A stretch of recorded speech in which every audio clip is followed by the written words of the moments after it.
Picture a rain-polished city at midnight. Neon humming, traffic sighing. Inside a small corner diner, a young waitress named Sophia wipes the last table with tired, aching hands. Her apron is stained with coffee and kindness. She smiles anyway. "Good night, Evelyn," she whispers to her manager, voice soft, eyes heavy. The bell over the door gives one last jingle, like a sleepy yawn. And then he walks in.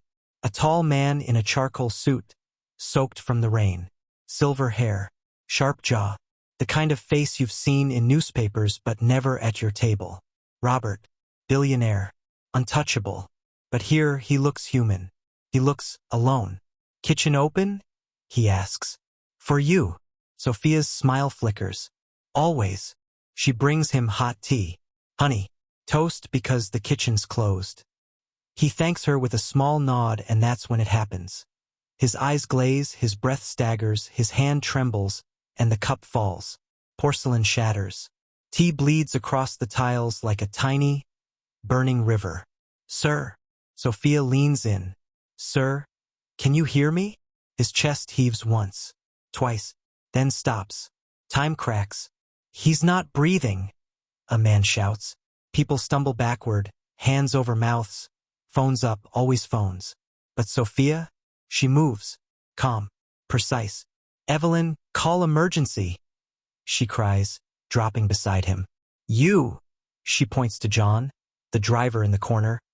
"Help me lay him flat." Her palms find the center of his chest. She counts under her breath. 1, 2, 3. Compress. Release. Compress. Release. Her arms burn. Her mind is steady. Streetlight flickers through the window. Sirens distant. Rain drums a steady snare. "Come on," she whispers. "Stay with me." His lips are blue. Sophia seals hers over his and breathes life into a man who buys islands. "Come back," she pleads. "Please." A flutter. A cough slashes the silence. Robert's eyes snap open for a heartbeat. One strange, vulnerable heartbeat. And he grips her bracelet with a weak, desperate hand. "Emma," he rasps. "Tell Emma, I'm sorry." Who's Emma? Why apologize now? What secret sits behind those eyes? The door blasts open. Michael, the paramedic doctor on night call, rushes in with his team. Lights, oxygen. The world becomes orders and metal and speed. Sophia staggers back, trembling, rain and sweat clinging to her fringe. The gurney rolls out. The siren screams. On the tile, her hands shake. On her wrist, the bracelet he touched still warms her skin. Would you have moved? Would you have filmed or knelt? Because what happens next doesn't just save a life. It changes hers, forever. The ambulance doors slam. Red light paints the diner windows.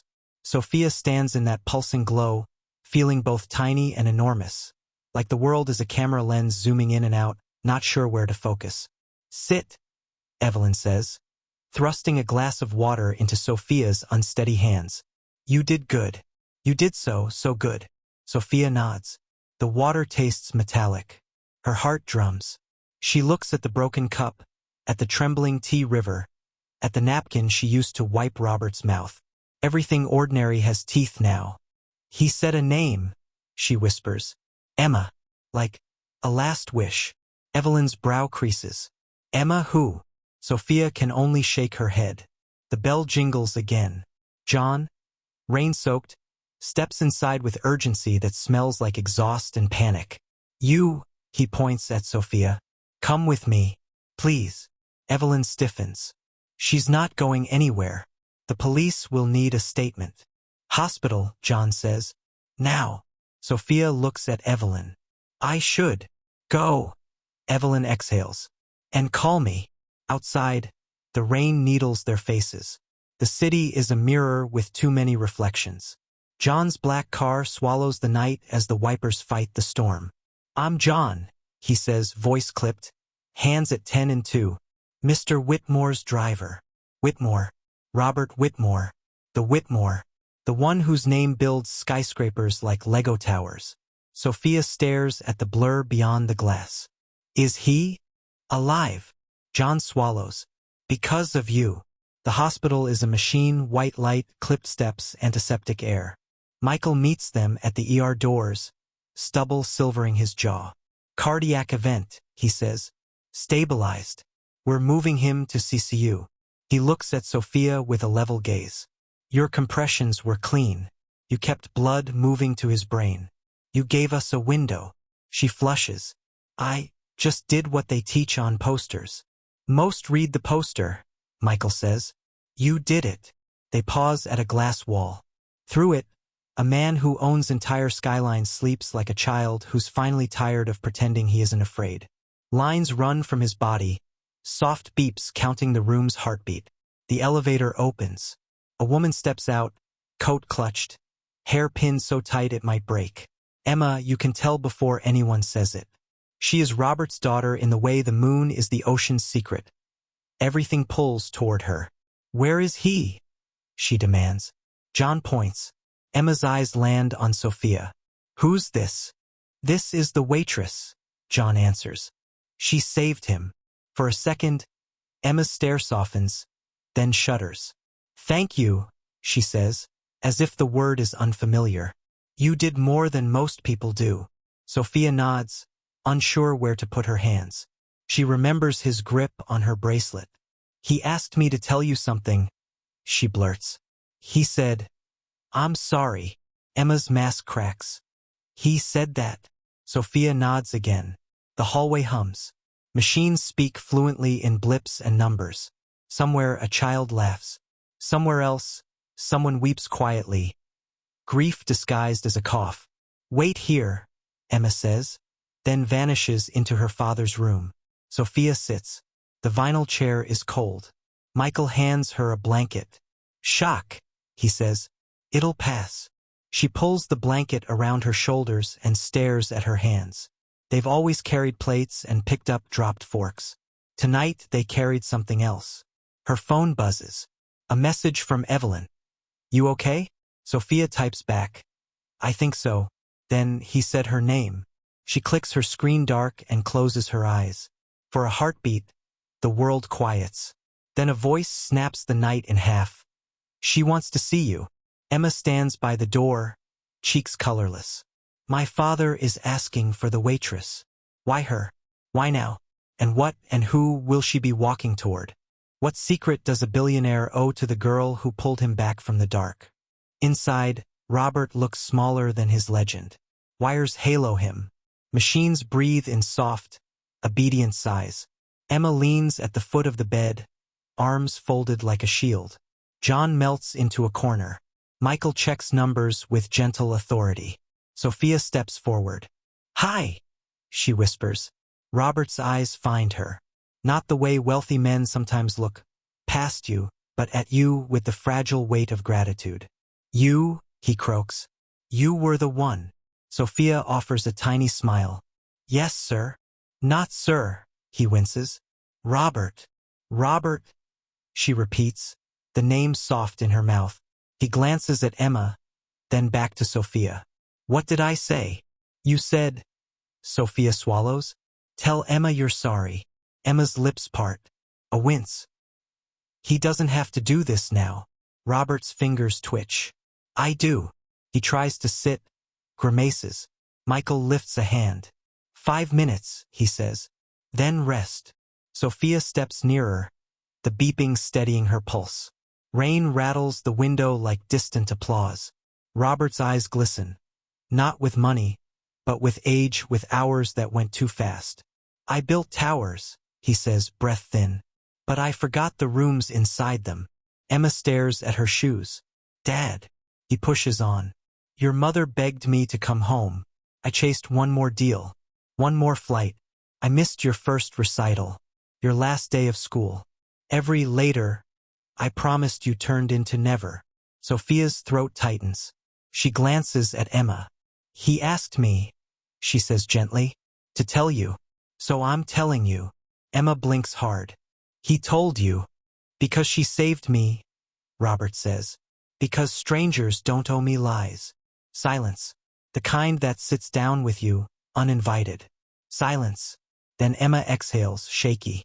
I was angry, she murmurs. Still am. But I'm here, aren't I? Robert nods, relief flickering. You are. Michael clears his throat. Rest now. Wait, Robert says, eyes on Sophia again. Your name. Sophia. He tastes the syllables like a prayer. Sophia, what do you want? Money? A check? A car? People will tell me to write something obscene and call it gratitude. Sophia looks at her hands. I don't want anything, she says, and means it. Then, after a beat, except learn. I always wanted nursing school. But life. She stops, shrugs. It's expensive to be poor. Emma's gaze lifts. There's a flicker there, curiosity, maybe respect. Robert smiles, a tired crescent. Nursing school, he whispers. Done. Sophia shakes her head. You don't have to. I do, he insists, voice threadbare but stubborn. And one more favor.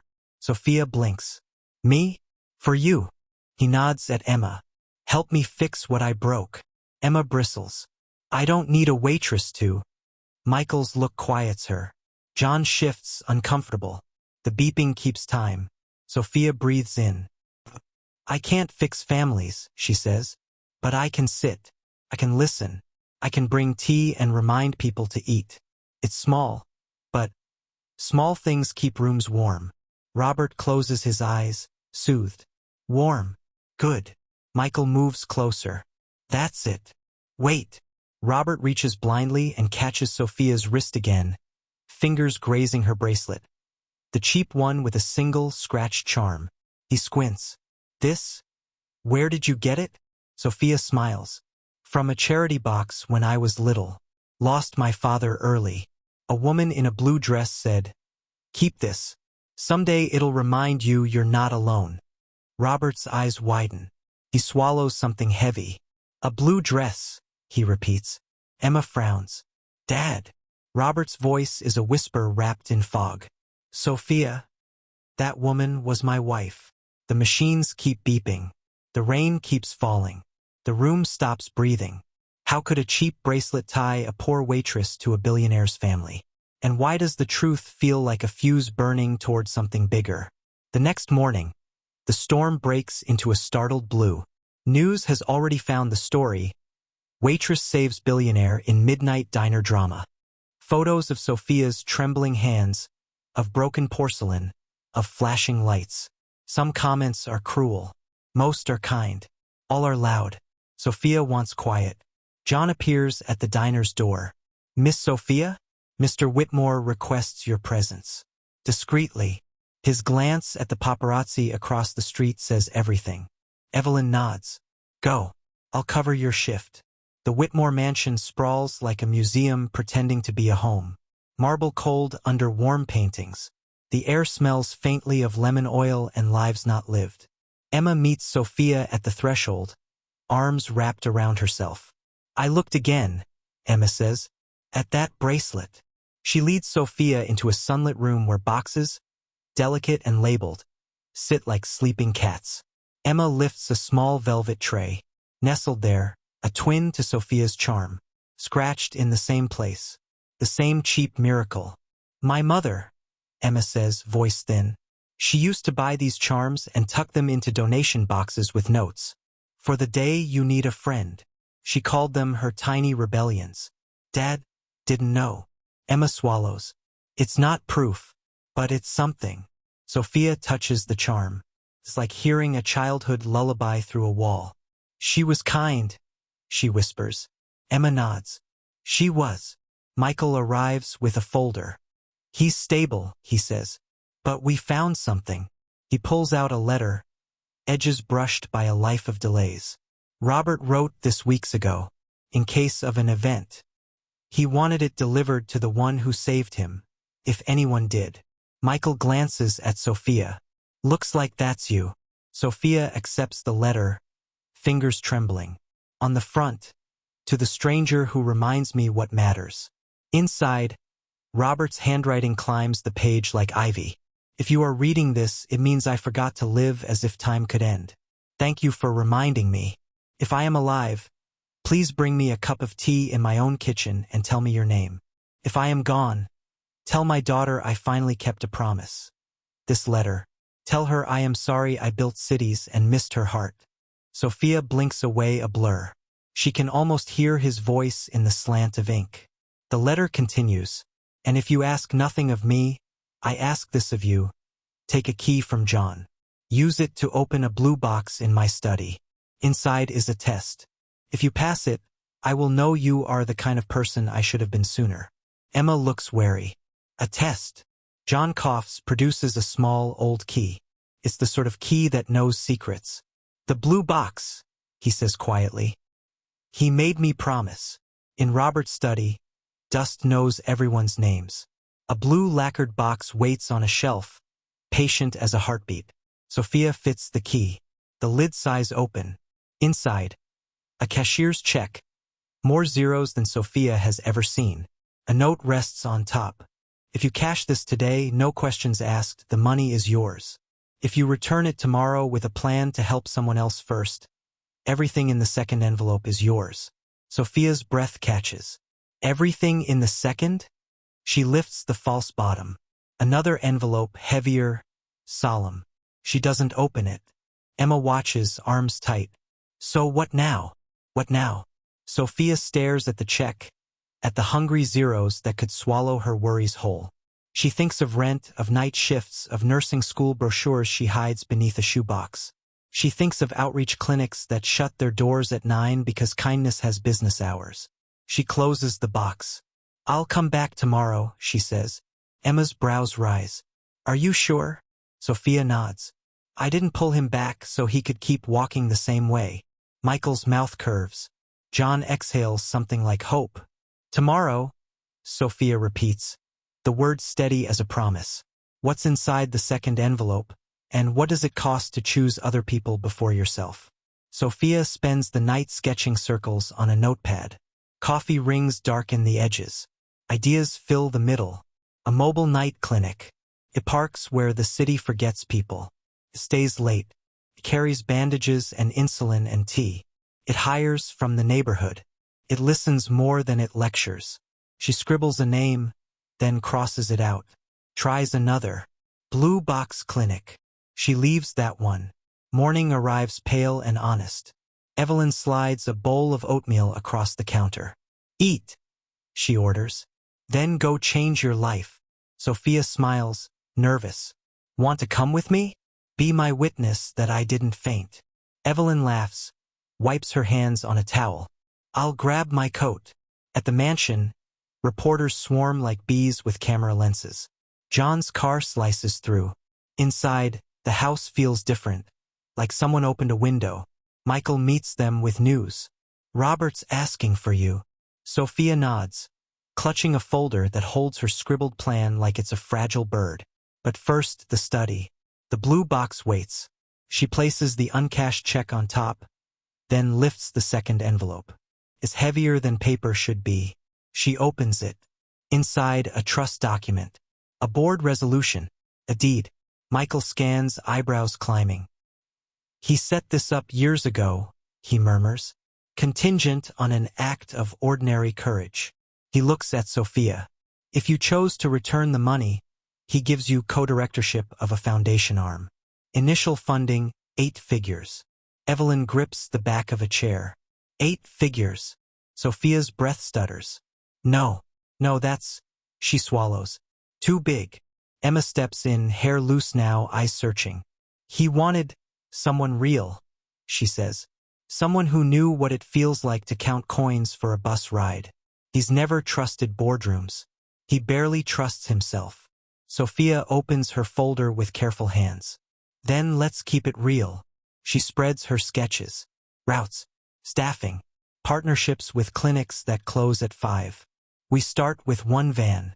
Night shifts. We hire 2 nurses, 1 counselor. We bring tea. People talk better with warm hands. Evelyn taps a corner. Fuel. Insurance. Licenses. I listed them, Sophia says. And a pilot budget. Emma studies the plan like it might change her. Her mouth softens. Blue Box Clinic, she reads.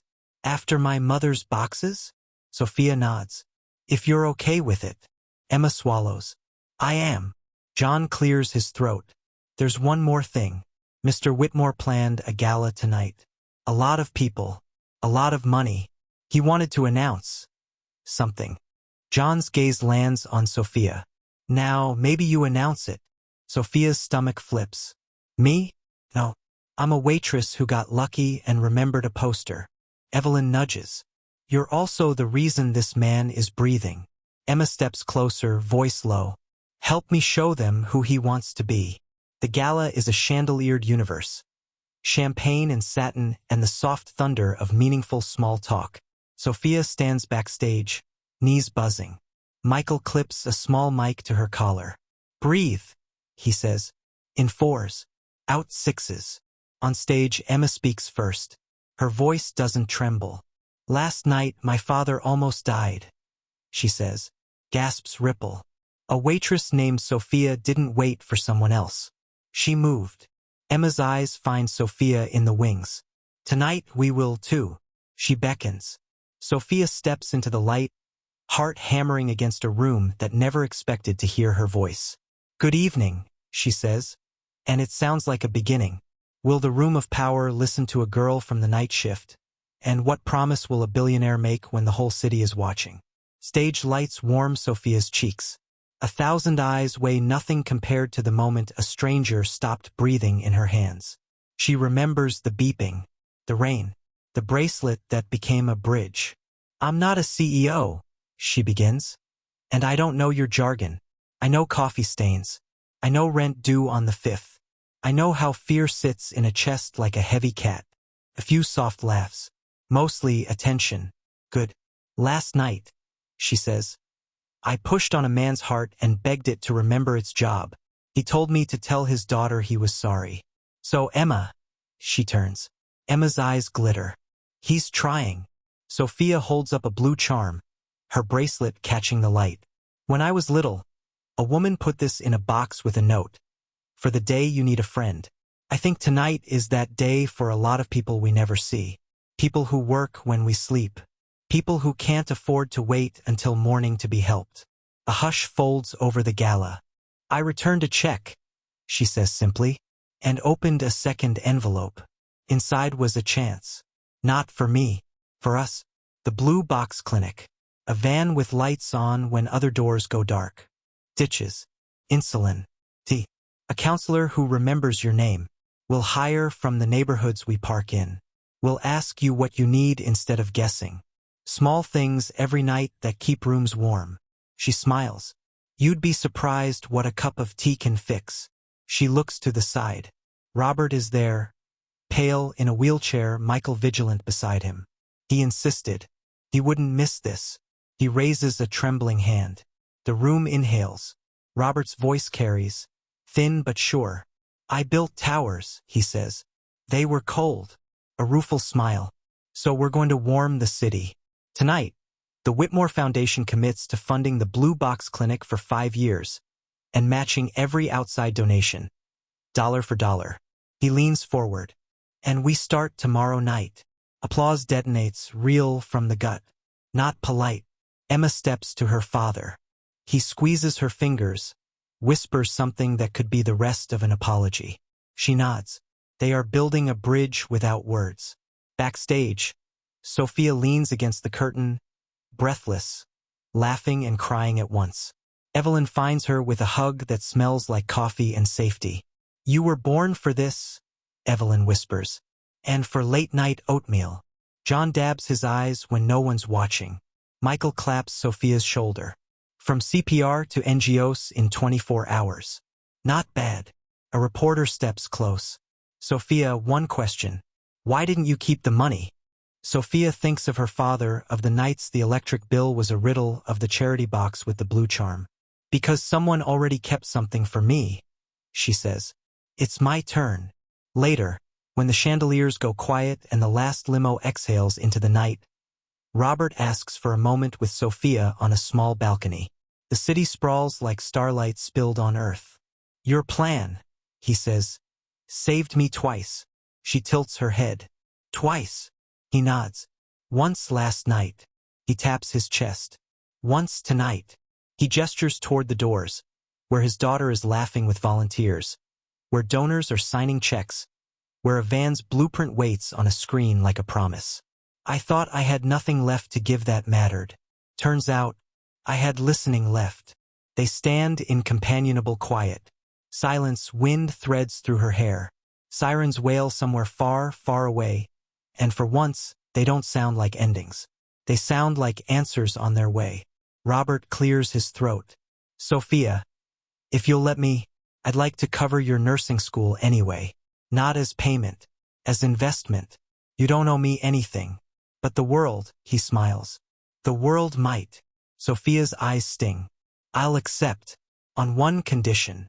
Name it. You come to the van on opening night, she says. You pour the first cup of tea. His laugh is soft and honest. Deal. Down on the street, a small crowd gathers, not for a billionaire, but for an idea. A blue van decal shines under a lamppost. For the day you need a friend. Sophia touches her bracelet and breathes in a city that suddenly feels less cold. If you had the power to change one small thing in your city tonight, something simple, human, and warm, what would it be and why?